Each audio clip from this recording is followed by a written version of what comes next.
Hi, welcome to the Pursuit of Truth. A few things to get through. I might split this out through different podcasts. I was listening to Planet Fargon's, I think it was a video from a few days ago where he was speaking with Des, and a lot of topics came up in that. It was really good, actually. I've put it in the companion to the Pursuit of Truth if you want to find it, or you can go on to Planet Fargon's YouTube webpage and you find it there. And Des was talking about his tumour that it shows it's slightly increased from 1 centimetre to 3 centimetres. And I was trying to look up whether, through chemotherapy or radiotherapy, whether the tumour will, can grow, after, the treatment, just to see whether, sometimes they'll, because they want you to have chemo and radiotherapy, they'll just stay straight away, oh, it's growing, so it must be bad. But I don't know, how do you, maybe even with chemotherapy, it might grow initially before it shrinks. So I don't know, I wanted to Google that. And then I found this, and I want to read this out. It's from the Independent newspaper. It's from the 6th of July 2017, Katie Forster. And the reason I want to read it is because a lot of people, when people talk about alternative treatments to cancer, people sort of think, oh, are you a hippie, or why don't you trust, the NHS or the medical professions? They know what they're doing. The pharmaceutical companies are making all these drugs, Cancer Research UK and all those types of charities are doing all this thing. Why would they peddle something that would kill you, or that wouldn't help you, until you see the success rates? This story is called Chemotherapy Could Spread Cancer Cells and Lead to More Advanced Tumours, says study. Chemotherapy is used to kill cancer cells and stop tumours from growing, but a new study suggests it could in fact help the disease spread, leading to more aggressive forms of cancer. While the treatment was found to shrink tumours in the short term, chemotherapy drugs increase the chance that cancer cells will migrate to elsewhere in the body and may trigger a repair system which allows them to grow back stronger, according to a team of US researchers. Scientists at the Albert Einstein College of Medicine in New York examined the impact of chemotherapy on breast cancer patients. They found the number of blood vessel doorways that allow cancer to spread throughout the body was increased in 20 patients receiving 2 common chemotherapy drugs. The most advanced stage breast cancer, when it spread beyond the breast to other organs in the body, is called metastatic breast cancer and is the most fatal form of the disease. There are more than 55,000 new breast cancer diagnoses each year in the UK. Most are diagnosed in early stage, but the cancer has spread in around 67% of cases, according to Cancer Research UK. The study's lead author, Dr. George Karangis, told The Telegraph the findings did not mean cancer patients should avoid chemotherapy, but rather they should be monitored to check if the disease was spreading.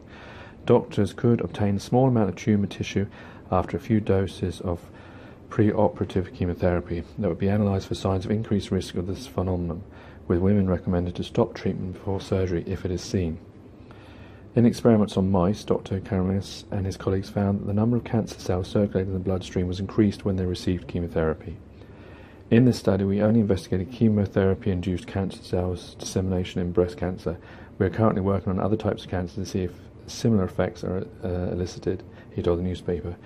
Chemotherapy can be taken as an oral tablet or through an intravenous drip.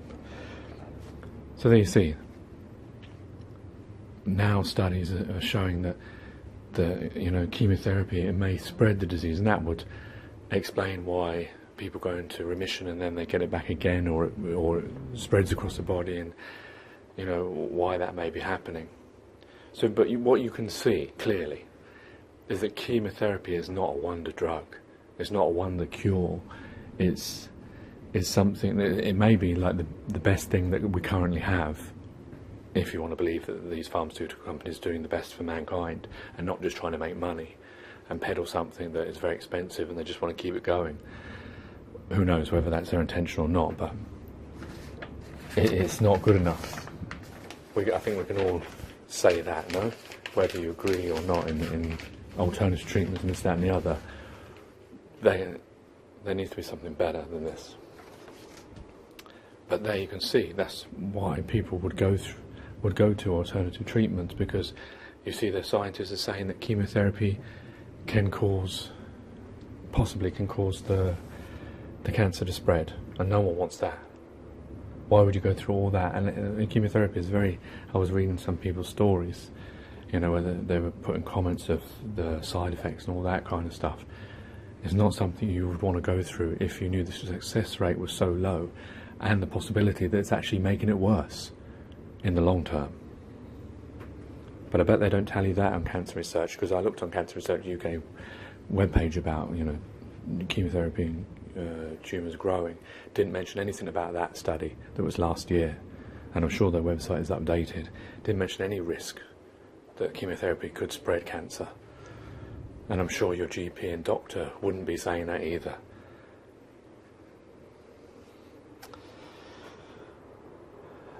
So the other thing I was noticing also, like, about chemicals, when you buy a house, they always tell you about radon levels, and I don't know anything about this, but apparently it's uranium that's naturally in the soil that's released.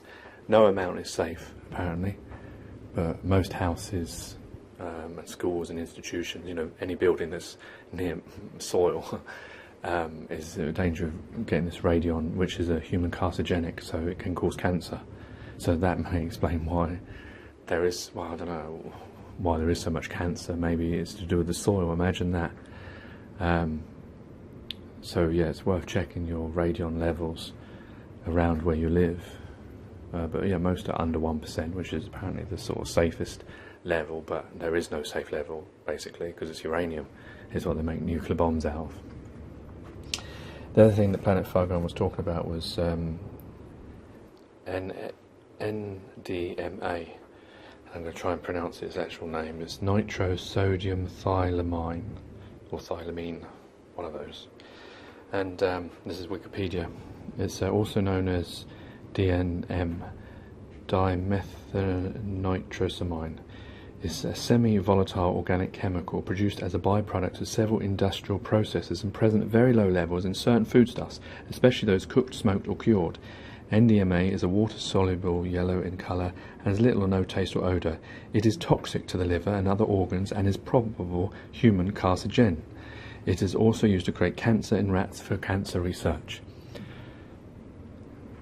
Now, all of you food eaters out there, smokers, did you know this? Why is this not brought to everyone's attention? That you're, because of, and I was trying to work out, I was trying to Google search, but I think I've actually found the answer there. Like, how does this DMN or NDMA get into the food in the first place? You know, was it a natural occurrence due to the process? Well, apparently it's due to, as a byproduct of several industrial processes. So whatever they do in industry, it's probably the way that they make food quicker. I don't know, maybe it's the way they mix it, maybe it's the way they break things down, maybe it's the things that they add that it comes about, maybe it's even the tins that the food's put in. I don't know, because it doesn't actually explain, and I tried to find how this chemical is getting into all our food. But imagine and this is it's a possible human carcinogenic. Well, it almost certainly is, because they use it in cancer research to actually cause cancer in rats. So now that might explain where all this cancer is coming from. I found another story which was a public health statement on YouTube by searching about mDNA. So it mentions most of the stuff. Information suggests that the general population may be exposed to NDMA from a wide variety of sources, including environmental, consumer and occupational source. At this time, NDMA has been found in at least 1 out of the 1,177 hazardous waste sites on the national priorities lists in the United States. Under certain conditions, NDMA may be found in outdoor air, surface waters, rivers, lakes, for example, and soil. The primary source of human exposure to NDMA, this is an important one, are tobacco smoke, chewing tobacco, diet, cured meats, particularly bacon, beer, fish, cheese and other food items, toiletries and cosmetic products, for example shampoos and cleansers, interior air of cars and various other household goods such as detergents and pesticides. In addition, NDMA can form in the stomach during digestion of alkalamine containing foods. Alkalamines are naturally occurring compounds which are found in some drugs and a variety of foods. Infants may be exposed to NDMA from the use of rubber baby bottle nipples, and particularly which may contain very small amounts of NDMA from ingestion of contaminated infant formula and from breast milk of some nursing mothers. Very low levels of ndma have been found in some samples of human breast milk. And it goes on. That's in your food, possibly in your air, because of the way industry makes things. It's amazing, a lot of people will say that, YouTube, it's, you can't trust that. But how much information I've found because of YouTube, because of Planet Fargon's YouTube stream. You often, people wonder, where's all this cancer coming from these days? Well, I've just shown you there's two places. The food you eat, and it even mentions in a I didn't read it out, but it mentioned that it's even in pharmaceuticals, so in the drugs. So in the process of them making the drugs, it gets in there as well. So remember, every country has health and safety standards, the FDA and all that kind of stuff. They're all checking that, but they're all allowing it through because they're claiming, as I'm sure I haven't actually read it, but I'm sure it's going to be that because it's low levels, it's not going to cause any effect. Well, wait a minute, it's low levels, but if you're eating so much of this stuff, because it's in low levels in one thing, but obviously we all eat a consumer lots of different things, and then it all adds up, and it's in the air, and you're getting the radon from the soil.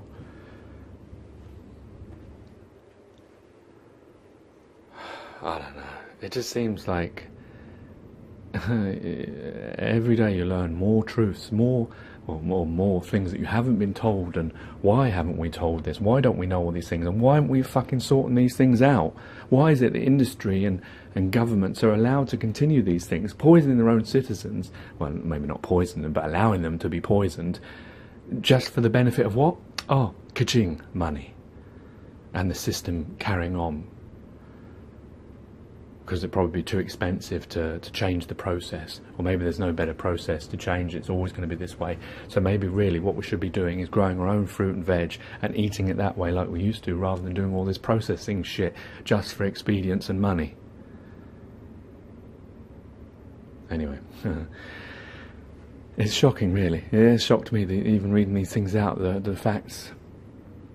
And you can go and Google search this stuff. It's not like it's a big secret. It can actually be found out. It's just you haven't been told about it. We waste lots of time on the television and media and schools. They tell you about frivolous things, but the really important things that you should be watching what you eat, because it's got chemicals in it that are probably giving you cancer and killing you and poisoning you slowly. Take care, take it easy. God bless and peace.